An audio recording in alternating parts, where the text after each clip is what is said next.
films we show really are an extension of the personality of the Red Vic, as are the audiences who come to them. In the late 70s and in 1980, there were just a lot more repertory theaters. Of course, this was pre-DVD, and that was the way you saw old movies. It was kind of fun to go to a lot of them. Each theater had its own unique, little quirky aspects. We're trying to keep that little bit of history alive these days with the Red Vic.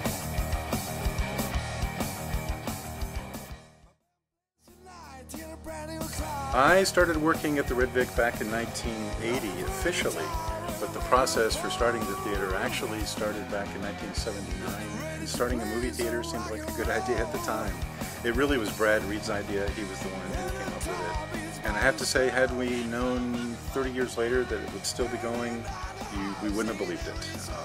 We were hoping for a year or two at the time.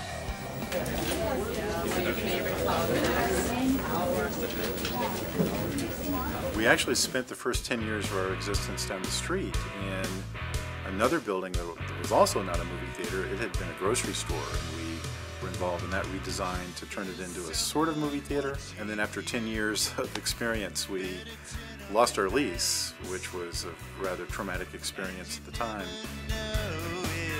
But I have to say, it worked out better for everyone involved. The challenges are what makes it kind of fun. I mean, from the very first days, we honestly had no idea we were going to be able to do this. And it's been really just problem solving all along. Initially, we couldn't afford theater seats, so we went out and got sofas instead.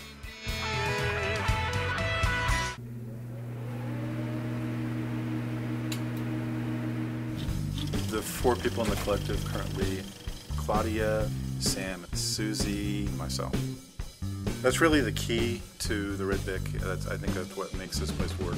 No one person is in charge of anything, and it can be a little bit challenging in that sense because it's a group responsibility. It doesn't necessarily fall on one person's shoulders, but that also can be an advantage.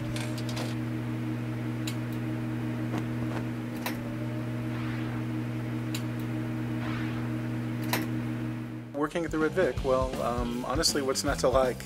It's really a great place to work. You get to show movies, you get to choose movies, you get to talk with people about movies, plus you get to eat organic popcorn with real butter on it, so it's a win-win. How do we choose our films? You know, we get asked that a lot, and it's a crazy, crazy, crazy process. The secret weapon, which is our draft mock-up, and we just kind of fill it in movie by movie. We have a 10-week calendar, and we try and get a selection of films.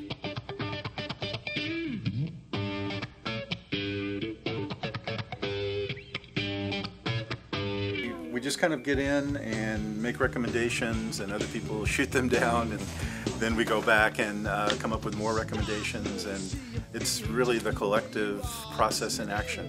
Eventually we agree on films to show, and we come up with this crazy quilt of a finished product.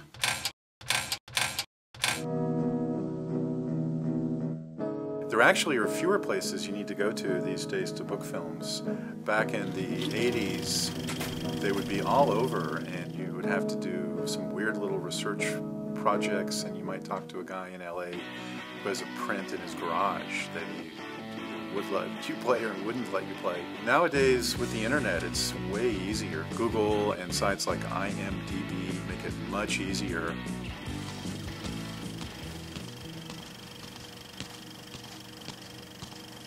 What makes the Red Vic a community favorite? And I think it really is the films and the audiences who come here. The building is certainly important, and the infrastructure is a big part of it.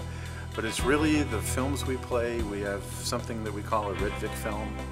Just kind of a special film that we think our audiences will love, and it's both a geographical audience, people in the community, as well as a philosophical audience, people who understand what it is we're trying to do here and who appreciate the films and who keep coming, and as long as they keep coming, we'll keep showing the movies. That's our strategy, is to be the last independent film-related organization in the world, and we're hanging on. highs and lows. The day I want